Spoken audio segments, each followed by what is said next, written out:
বিসমিল্লাহির রহমানির রহিম। আসসালামু আলাইকুম। প্রিয় এমএসসি ফিশারিজের ছাত্ররা, কেমন আছো তোমরা? আশা করি সবাই ভালো আছো, পরিবার পরিজন নিয়ে এই বৈশ্বিক করোনা মহামারীতে সুস্থ আছো, নিরাপদে আছো। অনেক দিন তোমাদের সাথে ক্লাসরুমে দেখা হয় না। ক্লাসরুম আমি খুব মিস করি, জানি না তোমরা মিস করছো কিনা। তবে তোমাদের যেন পড়াশোনায় ক্ষতি না হয় সেজন্য তোমাদের অনলাইন ক্লাসগুলো অনেকদিন ধরেই হচ্ছে ঢাকা কলেজে, এবং আমি আশা করছি তোমরা প্রত্যেকটা ক্লাস রেকর্ড ভালো করে শুনছো, বারবার শুনছো, সেই অনুযায়ী অনুসরণ করছো।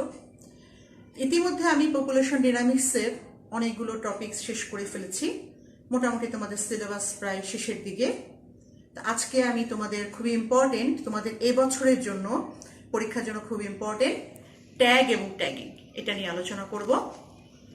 এই ক্লাসটার শেষে আশা করি তোমরা ট্যাগ কি, ট্যাগিং বলতে কি বুঝো, কত প্রকার ট্যাগ মাছে ব্যবহার করা হয়, ট্যাগিংয়ের সুবিধা অসুবিধা এগুলো সম্পর্কে তোমরা, এবং ট্যাগিংয়ের মূলনীতি সম্পর্কে তোমরা জানবে। তো ক্লাসটা মনোযোগ দিয়ে শুনবে। চলো তাহলে আজকে আমি আমার ক্লাসটা শুরু করি, লেকচারে যাই। প্রথমেই আমরা জানবো ট্যাগ কি। দেখো আমি এখানে দিয়ে লিখেছি ট্যাগ অ্যান্ড ট্যাগিং। তাহলে ট্যাগ কি সম্পর্কে আমরা জানি। ট্যাগ হচ্ছে এক ধরনের ধাতব অথবা প্লাস্টিকের তৈরি একটি যন্ত্রের বা ইনস্ট্রুমেন্ট। সেটা তোমার ধাতব কোনো পদার্থ দিয়ে তৈরি হতে পারে বা প্লাস্টিক দিয়ে হতে পারে। এমন পদার্থ নিতে হবে যেটা পানিতে ভিজলে নষ্ট হবে না, এবং যা কোনো প্রাণী বা মাছকে এককভাবে শনাক্ত করতে পারে। তাহলে ট্যাগটাকে আবার একটু বলছি, এক প্রকার ধাতব পদার্থ বা প্লাস্টিকের তৈরি যন্ত্রপাতি বা ইনস্ট্রুমেন্ট যা কোনো প্রাণী বা মাছকে এককভাবে শনাক্ত করতে পারে। মাছের ক্ষেত্রে এই ট্যাগকে দেহের ভিতরে, মাছের যে স্কিন থাকে সে ত্বকের নিচে বা ত্বকের বাইরে স্থাপন করা হয়। একটি ট্যাগ বিভিন্ন গবেষণার তথ্য বহন করে, মানে ওই যেই ট্যাগটা মাছে লাগানো হবে বা যে প্রাণীতে লাগানো হোক না কেন, ওই ট্যাগটার মধ্যে অনেক তথ্য থাকবে, যে তথ্যটা দিয়ে মাছ শনাক্ত করতে সুবিধা হবে। যিনি মাছটা উঠাবেন ওই ট্যাগ থেকে তিনি অনেক তথ্য জানতে পারবেন। এরপরে আসি ট্যাগিং। ট্যাগিংয়ে কি আছে, যখন কোনো প্রাণী বা মাছকে এককভাবে শনাক্তকরণের জন্য ট্যাগ লাগিয়ে তথ্য সংগ্রহের ব্যবস্থা করা হয় তখন তাকে ট্যাগিং বলা হয়। এটি 1873 সালে বিজ্ঞানী চার্লস জি অ্যাটকিন সর্বপ্রথম ট্যাগ ব্যবহারের মাধ্যমে আটলান্টিক মহাসাগরে যে মাছগুলো থাকে, যেমন স্যামন মাছ, সেই মাছের উপরে গবেষণা চালায়। ট্যাগ এক প্রকার ধাতব পদার্থ প্লাস্টিকের তৈরি ইনস্ট্রুমেন্ট যা শনাক্ত করতে পারে, এটা আমি আগেই বলেছি। মাছকে ট্যাগযুক্ত করে পরিবেশে ছেড়ে দেওয়ার পর পুনরায় যখন ওই মাছ জলাশয় থেকে ধরা হয় তখন প্রাকৃতিকভাবে এর যে পরিবর্তন সাধিত হয়, ওই মাছটার মধ্যে যে পরিবর্তন সাধিত হয় সে সম্পর্কে জ্ঞান লাভ করা যায়। তাছাড়া মাছ যে মাইগ্রেশন করে যে পথে, অভিপ্রায়ণ করে যে পথে, সেই পথ সম্পর্কে জানা যায়। ট্যাগিংয়ে ব্যবহৃত ট্যাগ বা তার ফলকে নির্দেশনা উল্লেখ থাকায় গবেষক পুনরায় নির্দিষ্ট মাছ ফিরে পেতে পারেন। ট্যাগ এবং ট্যাগিং সম্পর্কে তোমরা আশা করি বুঝতে পেরেছ। এখন আসি দ্য প্রিন্সিপালস অফ ট্যাগিং। ট্যাগিংয়ের মূলনীতি। প্রত্যেকটা গবেষণার বা প্রত্যেকটা কাজের একটা মূলনীতি থাকতে হয়। তাহলে আসো আমরা ট্যাগের মূলনীতি সম্পর্কে জানি। মৎস্য সম্পর্কিত গবেষণা বা তথ্য অনুসন্ধানে ট্যাগিং একটি গুরুত্বপূর্ণ বিষয়, এটা তোমরা ইতিমধ্যেই বুঝে গেছো। মাছের গবেষণায় কোন ট্যাগ ব্যবহারে ভালো ফল পাওয়া যাবে তা নির্ভর করে সঠিক ও উপযুক্ত ট্যাগ নির্বাচন এবং ট্যাগিংয়ের সঠিক নিয়ম পালনের মাধ্যমে। তাহলে একটা ট্যাগিং পদ্ধতির মূলনীতিগুলো সঠিক হতে হবে ভালো ফল পেতে গেলে। তাহলে আসো আমরা মূলনীতিগুলি জানি। 1 নম্বরে আছে ট্যাগিংয়ের উপাদান সমূহ। মাছকে ট্যাগ লাগানোর আগে এই ট্যাগিং করার জন্য কি কি উপাদান লাগবে সেটা সঠিক হতে হবে, সেটা নির্বাচন করতে হবে। কি কি লাগবে দেখো, এই উপাদান সমূহ কি কি হবে। এটা ক্ষুদ্র, হালকা, টেকসই, নমনীয় এবং অবশ্যই সহজলভ্য হতে হবে। গবেষণার স্থিতিকাল মানে যতক্ষণ গবেষণার যে টাইম, সেই টাইম অনুসারে ট্যাগের ধরন নির্ধারণ করতে হবে। উপাদান সমূহ দীর্ঘস্থায়ী ও পর্যবেক্ষণে সুবিধাজনক হতে হবে। এমন ট্যাগ ব্যবহার করতে হবে যাতে কোনো তথ্য মুছে না যায়। তার মানে মুছে গেলে কিন্তু ওই তথ্যটা পরবর্তীতে জলাশয় থেকে তোলার পরে পাওয়া যাবে না, সেজন্য এমন ট্যাগ ব্যবহার করতে হবে যেন তথ্যটা মুছে না যায়। উপাদান সমূহ এমন হতে হবে যাতে মাছের দেহে কোনো আঘাত না লাগে, মানে শক্ত, চোখা এমন ধরনের কোনো উপাদান ব্যবহার করা যাবে না, এবং মাছের চলাফেরা বৃদ্ধিতে যেন কোনো অসুবিধা না হয়। উপাদান সমূহ উজ্জ্বল বর্ণের হতে হবে যাতে সহজেই চোখে পড়ে। বাণিজ্যিক গুরুত্ব সম্পন্ন মাছের ট্যাগ সমূহ দৃঢ়ভাবে সংযুক্ত রাখতে হবে। 2 নম্বর আছে ট্যাগিং এর জন্য দক্ষ অভিজ্ঞ লোক নিয়োগ করতে হবে।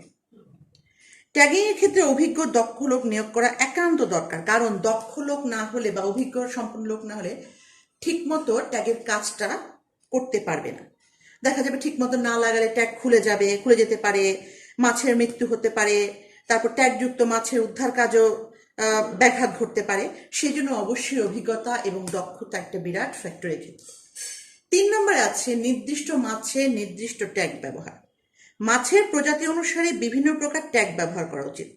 এক প্রকার মাছে ব্যবহৃত ট্যাগ অন্য মাছের জন্য উপযুক্ত নাও হতে পারে, সেই জন্য নির্দিষ্ট ধরনের মাছে নির্দিষ্ট ট্যাগ ব্যবহার করতে হবে। বাহ্যিক ট্যাগ, এই ট্যাগ ব্যবহারের ক্ষেত্রে খুব সতর্কতা অবলম্বন করতে হবে। এক্ষেত্রে এমন ট্যাগ ব্যবহার করা উচিত যাতে কোনো কাঁটা না থাকে, যা মাছের নড়াচড়া বা চলাচল ও বৃদ্ধিতে প্রভাব ফেলে। 5 নম্বর মাছ ধরা ও পরিচর্যা। মাছ ধরা ও পরিচর্যার ক্ষেত্রে ট্যাগিংকৃত মাছকে খুব সতর্কতার সাথে ধরতে হবে যাতে কোনো রূপ আঘাত না লাগে এবং বা আইস উঠে না পড়ে। এছাড়া ট্যাগিংয়ের মাছগুলোকে যত্ন সহকারে পরিচর্যাও করতে হবে। 6 নম্বর ট্যাগে পর্যাপ্ত তথ্য উল্লেখ করা। গবেষণা কাজে ট্যাগ ব্যবহার করলে এতে অবশ্যই প্রয়োজনীয় তথ্য উল্লেখ করতে হবে, যেমন ঠিকানা, তারিখ, অন্যান্য তথ্য, এমনকি দেশের নাম। এতে করে ট্যাগিংকৃত মাছ আন্তর্জাতিক সীমানা যদি অতিক্রমও করে তাহলে সন্ধান প্রাপ্তির সাথে সাথে ফেরত পাওয়া যায়। তবে ট্যাগে তথ্য ঠিকানা সংক্ষিপ্ত হতে হবে। খুব লম্বা করে বর্ণনামূলকভাবে তথ্য দেয়া যাবে না, সংক্ষিপ্ত আকারে তথ্য দিতে হবে। 7 নম্বর ট্যাগযুক্ত মাছ সংগ্রহ। ট্যাগযুক্ত মাছ সংগ্রহে মৎস্য আহরণে সংশ্লিষ্ট সকল নৌযান, বন্দর, মৎস্যজীবী এমনকি সাধারণ মানুষকেও ট্যাগের গুরুত্ব সম্পর্কে অবহিত থাকতে হবে। ফলে ট্যাগযুক্ত মাছের সন্ধান প্রাপ্তির সাথে সাথে যথাযথ কর্তৃপক্ষকে তারা অভিহিত করতে পারবেন। এরপরে 8 নম্বর ট্যাগযুক্ত মাছের পুনঃপ্রাপ্তি ও ট্যাগ অপসারণ। ট্যাগযুক্ত মাছের পুনঃপ্রাপ্তি গবেষণার জন্য একান্ত প্রয়োজন।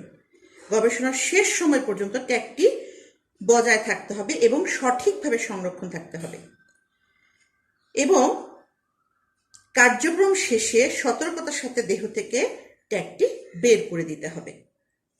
মাছের জীবনে প্রভাব না পড়া। ট্যাগিংয়ের সময় মনে রাখতে হবে ট্যাগিংয়ে যেন কোনো ট্যাগ লাগানো প্রাণীর জীবনে প্রভাব না পড়ে। তার মানে কি ব্যাপারটা হলো যে আমরা যখন ট্যাগ লাগাবো তখন ওই ট্যাগ প্রাণীর জীবনচক্রে বা জীবন ধারণের জন্য কোনো প্রভাব যেন না ফেলে। 10 নম্বর চেতনানাশক ব্যবহার না করা। ট্যাগিংয়ের সময় সাধারণত কোনো চেতনানাশক ব্যবহার করে ট্যাগ লাগানো উচিত নয়, তাতে মাছের শারীরিক ক্ষতি হতে পারে। 11 স্বাস্থ্যের বিরূপ অবস্থা না হওয়া। ট্যাগের ক্ষতিকারক প্রভাব যেন প্রাণীটির স্বাস্থ্যে কোনোরূপ বিরূপ অবস্থা সৃষ্টি করতে না পারে সেদিকে অবশ্যই খেয়াল রাখতে হবে। তার মানে দেখো 9, 10, 11 এই 3টা পয়েন্ট মোটামুটি একই ধরনের, কারণ আমাকে ট্যাগটাকে এমনভাবে ইউজ করতে হবে বা ট্যাগ ব্যবহার সময় এমন কোনো কেমিক্যাল ইউজ করা যাবে না যাতে মাছের শারীরিক স্বাস্থ্যের কোনো ক্ষতি হয়, মাছের জীবন ধারণে কোনো ক্ষতি হয়, মাছের জীবনচক্র সম্পন্ন করতে কোনো বিরূপ প্রভাব ফেলে। এরপরে আসা যাক 12 নম্বর ট্যাগযুক্ত মাছ সংগ্রহে সমন্বিত প্রচেষ্টা। মৎস্য আহরণের সাথে সংশ্লিষ্ট সকল প্রকার নৌযান, বন্দর, মৎস্যজীবী এবং সাধারণ মানুষকে ট্যাগ সম্পর্কে তথ্য এবং গুরুত্ব সম্পর্কে অভিহিত থাকতে হবে। ফলে মাছ ধরার সময় ট্যাগযুক্ত মাছের সন্ধান প্রাপ্তির সাথে সাথে যেন যথাযথ কর্তৃপক্ষকে অভিহিত করতে পারে। তাহলে এতক্ষণ আমরা এই 12 ধরনের ট্যাগিংয়ের প্রিন্সিপাল সম্পর্কে জানতে পারলাম। এবার আমি আলোচনা করব টাইপস অফ ট্যাগ বা 17 ধরনের ট্যাগ নিয়ে তোমাদের আমি আলোচনা করব। 17 প্রকার ট্যাগ মৎস্যতে লাগানো হয়। 1 নাম্বার রিং ট্যাগ। রিং ট্যাগটা কি? রিং ট্যাগ হচ্ছে যে ট্যাগের এক প্রান্ত মুক্ত থাকে আর অপর প্রান্ত প্লেটের সাথে যুক্ত থাকে। দেখো, এই প্রান্তটা মুক্ত আর এই প্রান্তটা প্লেটটার সাথে যুক্ত থাকে। এই ধরনের ট্যাগটা হচ্ছে রিং ট্যাগ। এটা কিভাবে ব্যবহার করা হয়?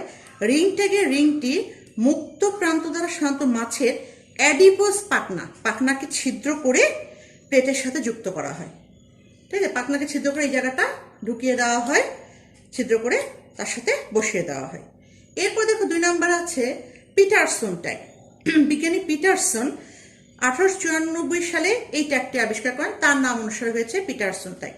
এখানে দেখো, ছবিটা দেখলে বোঝা যায় দুটো রিং ধরনের গোলাকার ধরনের প্লেট ব্যবহার করা হয়েছে। ঢিলাঢালাভাবে এই দুটা চাকতি যুক্ত থাকে মাছের শরীরে। কিভাবে ব্যবহার করা হয়? পিটারসন ট্যাগ মাছের কানকোর উভয় দিকে, মাছের যে কানকো আছে সে কানকোর উভয় পাশে সিলভার পিন দ্বারা আটকানো হয়। মাছ ছাড়াও চিংড়ি, ক্রাস্টাসিয়া অন্যান্য সদস্যদের গবেষণায় পিটারসন ট্যাগ ব্যবহার করা হয়। 3 number opercular clip tag. Opercular clip ট্যাগটা সিলভার বা অ্যালুমিনিয়াম নির্মিত ধাতব পাত দিয়ে তৈরি এবং এই পাতের কেন্দ্রস্থলে, এই দেখো পাতটা এই মাছ বরাবর, এই পাতের মাছ বরাবর কেন্দ্রস্থলে তার বা দণ্ড লাগিয়ে এই ট্যাগটা তৈরি করা হয়। এটা মাছের কানকোকে ছিদ্র করে দুটো দণ্ড অপর পৃষ্ঠে আনা হয় এবং বাঁকা করে আটকানো হয়। 1923 সালে বিজ্ঞানী হেল্ড অপারকুলাম ক্লিপ ট্যাগ আবিষ্কার করেন। এরপর 4 নম্বর হচ্ছে জ ট্যাগ বা চোয়াল ট্যাগ। ধাতু বা প্লাস্টিক নির্মিত পেঁচানো পাতের দ্বারা তৈরি হচ্ছে এই ট্যাগ, যেটাকে ডেভিড এস শেটার কর্তৃক উদ্ভাবিত। এই ট্যাগটা বিজ্ঞানী ডেভিড এস শেটার কর্তৃক উদ্ভাবিত হয় এবং মাছের চোয়ালে এই ট্যাগটা লাগানো হয়। চোয়াল ট্যাগ একদম ক্রমান্বয়ে বাঁকিয়ে স্বাদু পানির মাছের চোয়ালে অস্থির সাথে যুক্ত করা হয়। 5 নাম্বার হুক ট্যাগ। হুক ট্যাগটা দেখো গঠনটা একটু অন্যরকম। সেলুলয়েড নির্মিত এই ট্যাগের এক প্রান্তে দুটো বাঁকানো, এক প্রান্তে দেখো দুটো বাঁকানো হুক বিদ্যমান থাকে, এই জন্য এটার নাম হচ্ছে হুক ট্যাগ। আর এ ম্যাকেনজি 1950 সালে এই ট্যাগটার উদ্ভাবন ঘটান। হুক ট্যাগ, হুক ট্যাগের এই হুকটা মাছের দেহকে বিদ্ধ করে আটকানো হয় এবং কখনো কখনো হুকের সাথে বাদ থাকে না, হুক ট্যাগকে দেহের সাথে ভালোভাবে আটকাতে সাহায্য করে। মানে কখনো কখনো এই হুক ট্যাগের সাথে একটা বাঁধের মতন থাকে, সেটা কি হচ্ছে থাকে, যা হুক ট্যাগকে মাছের সাথে ভালোভাবে আটকাতে সাহায্য করে থাকে। 6 নম্বর হাইড্রোস্টিক ট্যাগ। এই ট্যাগটা দেখো উভয় প্রান্ত ভোঁতা এবং প্লাস্টিক বা সেলুলোয়েড নির্মিত হতে পারে। এর এক প্রান্তে এই হাইড্রোস্টিক ট্যাগটা লাগানো থাকে। মাছ বা অন্য প্রাণীর দেহের কোনো অংশ ছিদ্র করে সুতা দিয়ে ট্যাগটা লাগানো হয়। এরপর আছে 7 নাম্বার ইন্টারনাল অ্যাঙ্কর ট্যাগ। ক্ষুদ্র আকৃতির পাত, এটা ক্ষুদ্র আকৃতির পাত আকৃতির যে ট্যাগের সাথে সুতা লাগানো থাকে এবং সুতার প্রান্তে, এই দেখো সুতা, এই সুতার প্রান্তে মাছ বা অন্যান্য পশুর দেহে বিদ্ধ করা হয় এবং একটি হুক বিদ্যমান থাকে, এই সুতার প্রান্তে হুক বিদ্যমান থাকে, এর সাহায্যে বিদ্ধ করা হয়। এর ব্যবহারটা কি? এই ট্যাগ ব্যবহারের সময় সরু হুক বা কাঁটাটি মাছ বা অন্যান্য প্রাণীর দেহে বিদ্ধ করে ট্যাগকে সংযুক্ত করা হয়ে থাকে। 8 নাম্বার আর্চার ট্যাগ। এই ট্যাগটিও চ্যাপ্টা এবং উভয় প্রান্তে সরু ছিদ্র থাকে এবং এই সরু ছিদ্র দিয়ে একটি করে তার আটকানো থাকে। আর্চার ট্যাগের এই দুটো ছিদ্র যে তার, সেটা মাছের পেশির ছিদ্র করে অপর প্রান্তে বাঁকিয়ে এমনভাবে আটকানো হয় যাতে সহজে খুলে না যায়। আর বিজ্ঞানী আর্চার 1880 সালে সর্বপ্রথম স্যামন মাছে এই ধরনের ট্যাগ ব্যবহার করে থাকেন। নাম্বার কলার ট্যাগ। কলার ট্যাগ দেখো, এই ট্যাগটা সেলুলয়েড বা যে কোনো ধাতব পদার্থ দিয়ে তৈরি এবং এক প্রান্ত সরু কলার টাইপের ট্যাগ থাকে। কলার ট্যাগে সরু কলার প্রান্ত দ্বারা, এই যে প্রান্তটা দ্বারা, কলার প্রান্ত দ্বারা মাছের লেজ অঞ্চল ছিদ্র করে বাকিয়ে অপর প্রান্তের ছিদ্রে প্রবেশ করে বেল্টের মতন আটকে দেওয়া হয়। অ্যাটকিন ট্যাগ, অ্যাটকিন ট্যাগও সিলভার পাত দ্বারা নির্মিত থাকে এবং এর সামনের দিকে একটি সুতার মতন ঝুলানো থাকে। সাধারণত এই ট্যাগে নাইলন সুতা ব্যবহার করা হয়। সুতা দ্বারা অ্যাটকিন ট্যাগ মাছের পাখনার সাথে ভালোভাবে বেঁধে আটকানো। ব্যাচেলার ট্যাগ, ব্যাচেলার ট্যাগ দেখো একটু অন্যগুলো চাইতে একটু আলাদা ধরনের। দুটো গোলাকার চাকতির সমন্বয়ে গঠিত এই ট্যাগের চাকতিদ্বয় একটি দণ্ডের সাহায্যে, দেখো দণ্ডের সাহায্যে শক্তভাবে আটকানো থাকে। 1908 সালে CW গ্রিন এই ধরনের ট্যাগ সর্বপ্রথম আবিষ্কার করেন। এটা অ্যালুমিনিয়াম দ্বারা তৈরি হয়।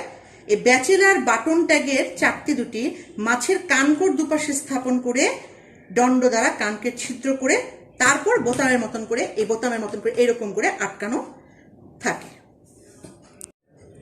12 number body cavity tag. Body cavity ট্যাগটাও সেলুলয়েড পাত দ্বারা নির্মিত থাকে এবং এই ট্যাগের প্রান্ত দেখো গোলাকার থাকে এবং এই বডি ক্যাভিটি ট্যাগের এই অংশটা সাধারণত জলজ প্রাণীর বডি ক্যাভিটিতে স্থাপন করা হয়ে থাকে। বার্ব ট্যাগ, এটা সেলুলোর নির্মিত গোলাকার দণ্ডাকৃতির ট্যাগ। এই ট্যাগের প্রান্তভাগে একাধিক বার্ব বিদ্যমান থাকে। দণ্ডের দুই পাশে সারিবদ্ধভাবে এই বার্বগুলো থাকে এবং এই ট্যাগ মাছ সহ অন্যান্য প্রাণীর পেশিতে বিদ্ধ করে ব্যবহার। 14 নম্বর ক্যারাপেজ ট্যাগ। ক্যারাপেজ ট্যাগটা এটা ধাতব পদার্থ বা রাবার দ্বারা তৈরি হয়ে থাকে। এই ট্যাগ সাধারণত ক্রাস্টাসিয়ার রোস্ট্রামে ব্যবহৃত হয়ে থাকে। ক্রাস্টাসিয়া প্রাণীর রোস্ট্রামে এই ট্যাগটা ব্যবহার করা হয়। 15 নম্বর স্টার্জিয়ন ট্যাগ। ধাতব পদার্থ দ্বারা নির্মিত দুটো চাকতির সমন্বয়ে ট্যাগটা তৈরি এবং মাঝ বরাবর ছিদ্র থাকে। স্টার্জিয়ন ট্যাগের ছিদ্রের মাধ্যমে কোনো ধাতব তার দ্বারা মাছের কোনো জলজ প্রাণীর দেহের দুপাশে চাকতি দুটি আটকানো থাকে, এপাশ এবং ওপাশে আটকানো থাকে। তারপর হচ্ছে সেফটি পিন ট্যাগ। সেফটি পিনের মতন কাজ করে এই ট্যাগটা।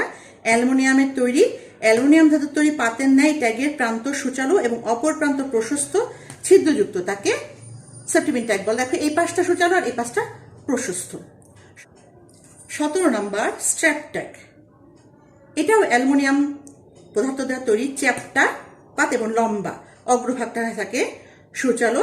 এই স্ট্র্যাপ ট্যাগ গবাদি পশুর কানে, আবার মাছের মধ্যে স্যামন মাছে এই ট্যাগটা ব্যবহার করা হয়। তাহলে এতক্ষণ আমরা এই 17 রকমের ট্যাগ সম্পর্কে বিস্তারিত জানলাম, ছবিগুলো দেখতে পেলাম এবং এর ব্যবহারগুলো আমরা আলোচনা করব।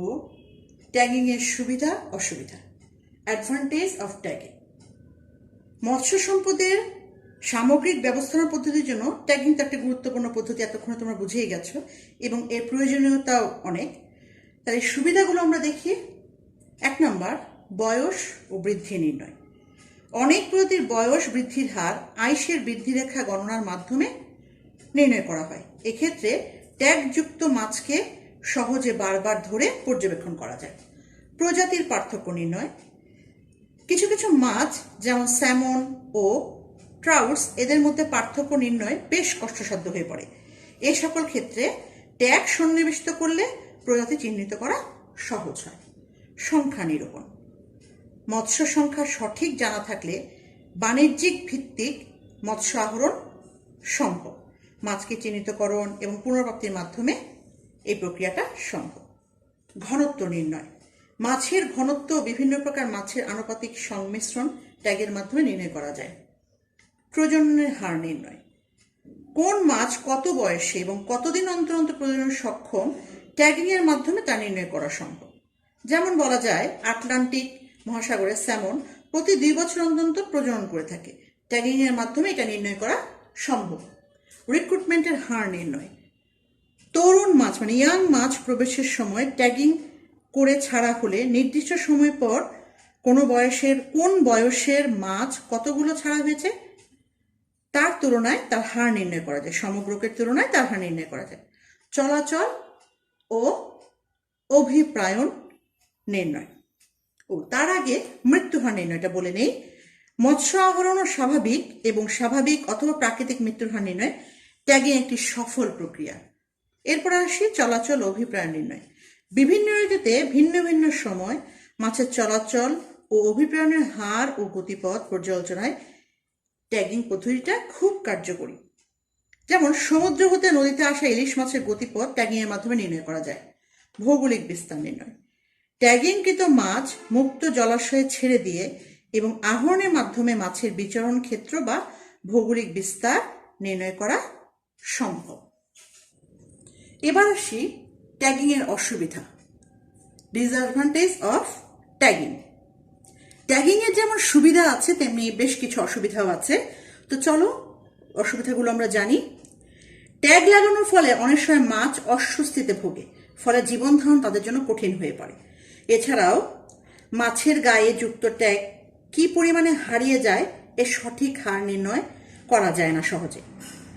ট্যাগ মাছে লাগানো থাকায় কি পরিমাণ মাছ মারা যায় এবং ট্যাগ লাগানোর পর এদের অবস্থা, বিস্তার, চলাচল পথ ইত্যাদি নির্ণয় করা অনেক সময় কষ্টসাধ্য হয়ে পড়ে। প্রাণীর গায়ে আটকানো ট্যাগ অনেক সময় হারিয়েও যায়। ট্যাগে উল্লেখিত নম্বর বা অন্যান্য নির্দেশনা অনেক সময় মুছে যায় বা নষ্ট হয়ে যায়, তখন কিন্তু সঠিকভাবে কাজটা করা যায় না। কোন ধরনের ট্যাগ কোন কাজে এবং কোন প্রাণীতে ব্যবহারের সুবিধাজনক তা অনেক সময় নির্ণয় করাটা কঠিন হয়ে পড়ে। এর ফলে সঠিক ট্যাগ ব্যবহার করতে না পারায় অসুবিধার সম্মুখীন হতে পারে। তাহলে দেখো ট্যাগিং এর যেমন সুবিধা আছে তেমনি অনেক অসুবিধাও আছে। তাহলে আমরা এতক্ষণ ট্যাগিং এর সুবিধা এবং অসুবিধাগুলো জানলাম। এতক্ষণ আমি তোমাদের ট্যাগের বিভিন্ন প্রকার ট্যাগের মূলনীতি, সুবিধা অসুবিধা এগুলো আলোচনা করেছি। এবছর তোমাদের জন্য এই ট্যাগিং এর কোশ্চেনটা খুব ইম্পর্টেন্ট, কারণ গত বছর ট্যাগিং থেকে ছোট প্রশ্ন এসছে। তা আশা করি তোমরা এতক্ষণ মনোযোগ দিয়ে ক্লাসটি শুনেছ এবং পরবর্তীতে বাসায় বসে অনুশীলন করবে। আজকে এই পর্যন্তই। আগামীতে আরেকটা টপিকস নিয়ে তোমাদের সামনে হাজির হব ইনশাল্লাহ। সেই পর্যন্ত দোয়া করি তোমরা যেন সুস্থ থাকো, পরিবার পরিজন নিয়ে নিরাপদে থাকো, ঘরে অবস্থান করবে, সামাজিক দূরত্ব মেনটেন করবে। আমার জন্য তোমরা দোয়া করবে। আজকে এই পর্যন্তই। আল্লাহ হাফেজ।